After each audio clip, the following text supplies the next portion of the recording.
अस्सलाम वालेकुम वरहमतुल्लाहि वबरकातुहू। सबसे पहली गुजारिश ये है कि वो नौजवान इस वीडियो से दूर रहिए जो मोटिवेशनल स्पीकर्स की गैर हकीकी और मीठी मीठी बातों को सुनकर अपने लिए तख़य्युलात में अलग मकानात तामीर करके रखे हैं, क्योंकि ये वीडियो सिर्फ उन नौजवानों के लिए है जिनकी डिक्शनरी में 2 जमा 2 का हासिल सिर्फ 4 आता है, यानी वो रियलिस्ट है और रियलिटीज़ को देख कर वो आगे बढ़ना चाहते हैं। इसके बाद अगर आप एक ऐसे स्टूडेंट हैं जिनकी अब तक की एकेडमिक परफॉर्मेंस एवरेज या बिलो एवरेज है, तो आपके लिए भाइयों और वालिदैन वाला मशवरा ये है कि आप मज़ीद सबक पढ़कर अपना टाइम ज़ाया ना करें, क्योंकि इस परफॉर्मेंस के साथ आपने फ्यूचर में बड़ी मार खानी है। इससे बेहतर ये होगा कि आप स्टडी स्टॉप कर लें, इसकी जगह आप स्किल सीखें या कोई छोटी मोटी बिजनेस शुरू करें।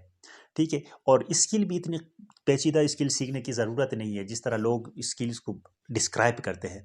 आपने क्या करना है, अपने अपने इलाके में आपने मार्केट को देखनी है कि उस मार्केट में किस चीज़ की कमी है। वो भी कोई इतनी पेचीदा साइंटिफिक काम नहीं है मार्केट देखना। मिसाल के तौर पर हमारे यहाँ दर्जी की डिमांड बहुत ज़्यादा है, यानी कपड़े कपड़े सिलवाने की डिमांड ज़्यादा है और कपड़े को सीने वाले कम है, यानी इनकी सप्लाई कम है। तो इस बात का सबूत यह है कि दोनों ईदैन के 1 महीने पहले तकरीबन छोटे मोटे सारे दर्जी हजरात कपड़े लेना बंद कर देते हैं। इसका साफ मतलब यह है कि मार्केट हमें सिग्नल दे रही है कि नए दर्जी इस मार्केट में इंटर होना है। ठीक है, तो इस तरह बढ़ाई का काम, तरकान का काम आप सीख सकते हैं, मिस्त्री का काम सीख सकते हैं, बिजली वाला काम सीख सकते हैं। ठीक है, छोटी मोटी आप स्किल सीखें और इस स्किल की बुनियाद पर इंशाअल्लाह ताला आपकी ज़िंदगी सही तरीके से गुजर जाएगी। नुस्बतन कि आपने अपना सारा टाइम मास्टर डिग्री की परसुएंस में लगानी है, फिर उसको लेके फिर घूमना है जॉब्स के पीछे। ठीक है, जितना टाइम आपने इसकी जॉब के पीछे घूमने और मास्टर डिग्री के पीछे लगाना है, इतनी देर में आपने यहाँ बेहतरीन स्किलफुल इंसान बनोगे। अगर आप एक ऐसे स्टूडेंट हैं जिनकी एकेडमिक परफॉर्मेंस वेरी ब्रिलियंट है, यानी आपकी एकेडमिक एवरेज मोर देन 80 या 85% है, तो आपने क्या करना है, आपके सामने 2 सिचुएशन है। अब डिपेंड करता है आप पर क्या कौन सी सिचुएशन आप पर सही अप्लाई होती है। पहली सिचुएशन ये है कि आपने अगर आपकी फैमिली बैकग्राउंड फाइनेंशियली स्ट्रांग है, आपका जेब खर्च मजीद 2-3 साल तक उठा सकते हैं और आपकी जॉब की उनको ज़रूरत नहीं है, तो आपने क्या करना है, आपने मुकम्मल आइसोलेशन में चला जाना है। इस आइसोलेशन के दौरान आपने सीएसएस और पीएमएस की सिलेबस को सही तरीके से पढ़ना है। इस तरीके से पढ़नी है कि मुश्किल से भी कोई टॉपिक आपसे ना रह जाए। हर एक टॉपिक के लिए रिलेवेंट हो, इररिलेवेंट हो, इसके लिए 100 एंड मोर देन 100% अपने आप को तैयार करना है। ठीक है, इंशाअल्लाह ताला पहली या दूसरी अटेम्प्ट में आपकी कामयाबी पक्की है। मगर शर्त यह है कि आपकी आइसोलेशन सही हो, यानी इस आइसोलेशन के दौरान आपने कोई रिश्तेदारियां नहीं निभानी है, कोई दोस्तियां भी नहीं निभानी है, किसी दूसरे जॉब्स के पीछे भी नहीं जाना है।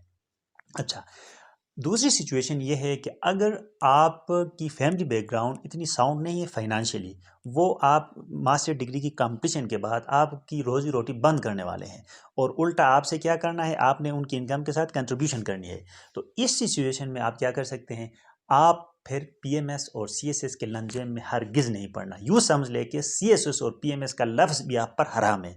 ठीक है, क्योंकि जॉब्स के साथ आप फिर इनके लिए तैयारी नहीं कर सकते हैं। जो ऐसा कह रहे हैं वो आप झूठ बोल रहे हैं। आपने या सीएसएस पीएमएस की तैयारी करनी है या जॉब ढूंढ के जॉब करना है।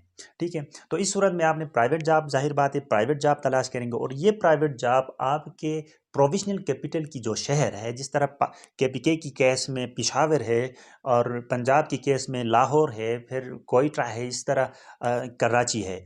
इन चारों शहरों में से किसी एक शहर में अपने लिए प्राइवेट जॉब ढूंढ लें और इस दौरान आपने क्या करना है, उन तमाम टेस्टों के लिए तैयारी करनी है जो जिनकी पैटर्न 100 मार्क्स होती है। और इनके लिए तैयारी जॉब्स के साथ साथ इतना मुश्किल नहीं है, आप बिल्कुल तैयारी कर सकते हैं, क्योंकि वहाँ 4-5 से 6 टॉपिक्स होते हैं। सबसे इंपॉर्टेंट इंग्लिश होती है, इसके बाद Pakistan affairs, general knowledge, current affairs, इस्लामियात और कुछ केसेस में मैथमेटिक्स। इन 5-6 चीज़ों के लिए सही तैयारी करें और हर उस जॉब के लिए अप्लाई करें जिसके लिए आपकी डिग्री फिट हो। ठीक है, और हर टेस्ट के लिए जाया करें। इंशाल्लाह ताला 5 या 6 टेस्ट देने के बाद किसी न किसी गवर्नमेंट सेक्टर में आप इंटर हो जाओगे। आखिर में वो उस सवाल का जवाब दे दूंगा जो मेरे नाजरीन के जहनों में घूम रहा है। वो सवाल ये है कि शायद आप लोग ये सोच रहे हैं कि मैं किसी के बच्चों को डिस्करेज कर रहा हूँ, मैं किसी के बच्चों को खुदा ना खास्ता दुनिया छोटी करके दिखा रहा हूँ। देखिए, ऐसी बात नहीं है। जिस तरह ये ब्लैकमेलर मोटिवेशनल स्पीकर्स होते हैं जो बच्चों की नन्ही मुन्नी जहनों के साथ खेलते हैं, मीठी मीठी अपनी बातों में मिठास भरने के लिए गैर हकीकी कहानियाँ गढ़ लेते हैं। जिस तरह के एक्स प्रेसिडेंट यूएसए का था जो पहले अखबार भेजता था, बाद में वो प्रेसिडेंट बन गया। KFC और मैकडोनल्ड में से किसी एक का ओनर पहले पता नहीं किचन में कुक था, पता नहीं क्या था, इस तरह ये गढ़ लेते हैं। ठीक है, इनका हकीकत से कोई ताल्लुक नहीं है। इनका काम सिर्फ और सिर्फ अपने लेक्चर में मिठास भरने के लिए, चटखारापन भरने के लिए इन गढ़ी हुई कहानियों को इंटर करते हैं। ठीक है, मैं आपको वो बता रहा हूँ जिनको मैं 2013 से आज की तारीख तक सामना कर रहा हूँ। Thank you very much.